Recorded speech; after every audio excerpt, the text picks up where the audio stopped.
Let's be honest, when you hear the name Bear Grylls, you probably picture the ultimate survivor, right? Fearless, unstoppable, scaling cliffs and, eating scorpions. But what if that whole hero image is just an image? Let's dig into the real man behind the myth. I mean, listen to what he says himself. He talks about how, with every award, with all the public praise, this gap between the TV guy and the real him just gets wider and wider. So, this isn't really a story about a man conquering the wild. It's about a man trying to conquer his own mind. And that's the big question, isn't it? In this explainer, we're going to peel back those layers. We're going to find the shy young man, the anxious celebrity, and the philosopher who was forged in failure, and who discovered that the real secrets to survival have nothing to do with the jungle. They're all in your head. Okay, let's start at the very beginning.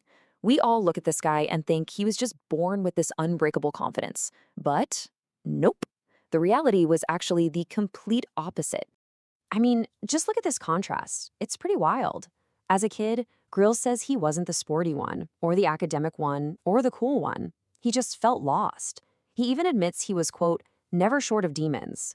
The fearless adventurer we all see on TV grew out of a shy kid who seriously felt like he didn't belong.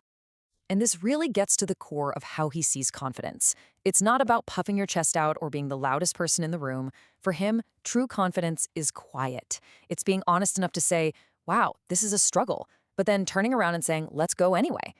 It's all about doing your best, not necessarily being the best.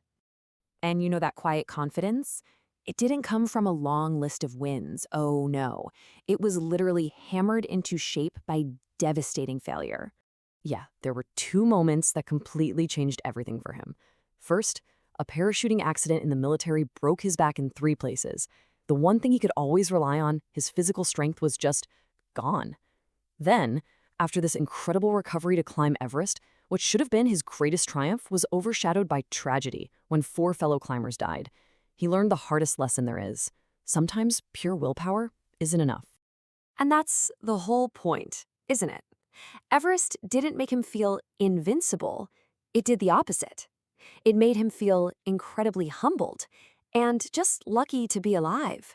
It shook him to his core and taught him that life is so fragile.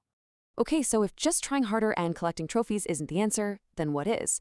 Well, for Grills, it all comes down to building one specific thing: your resilience muscle.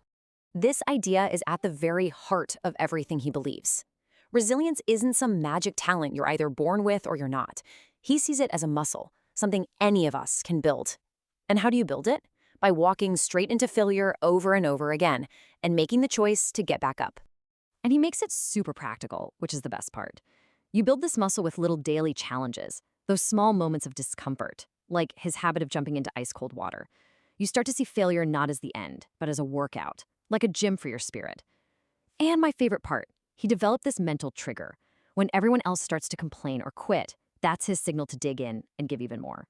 And really, it all boils down to this one simple mantra. The one piece of advice he gives his 3 sons, day in and day out, is the same one that has gotten him through everything. Never give up. But, just when he thought he'd figured out how to survive the wild, this totally new kind of challenge appeared: the crippling anxiety that came with global fame. Just try to wrap your head around this number for a second. Over 1 billion people watching his show. When the head of Discovery told him that, you'd think he'd be thrilled, right? He felt the exact opposite. He felt dread. The pressure just became suffocating. He got self-conscious, anxious, and all of a sudden, these adventures that he used to love just felt like a massive burden. The fun just evaporated, and it was all replaced by this heavy weight of expectation. So what do you do then? How did he pull himself out of that? He made this crucial mental shift. He realized, wait a minute, this job isn't about me. It's about the kid who goes camping for the first time because of the show, or the single mom who feels a little stronger after watching. By turning the spotlight away from himself and onto helping other people, he found his freedom again. And all of this, it brings us to the biggest lesson he learned. After all the summits, all the fame, he finally figured out what life's true summit is all about. At the end of the day, it wasn't the Emmys, or the book deals, or even standing on top of Mount Everest. He says he looks back at all that stuff now with clearer lenses and sees it for what it was: It was never the real source of happiness. Nope, the real stuff, the good stuff, is found right here, in the simple, quiet things. His long marriage, raising his sons, and making a conscious choice to save his best energy, not for the TV cameras, but for the people he goes home to. That's what matters. And I think this quote just perfectly sums up his entire approach to life.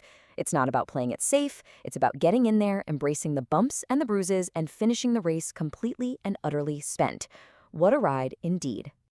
So in the end, Bear Grylls' greatest survival lesson has absolutely nothing to do with the wild. It's that the storms inside our own heads are the ones that really test us. His story kind of leaves us with a challenge, right? If resilience really is a muscle, what's the one small, difficult thing you can do today to start building yours?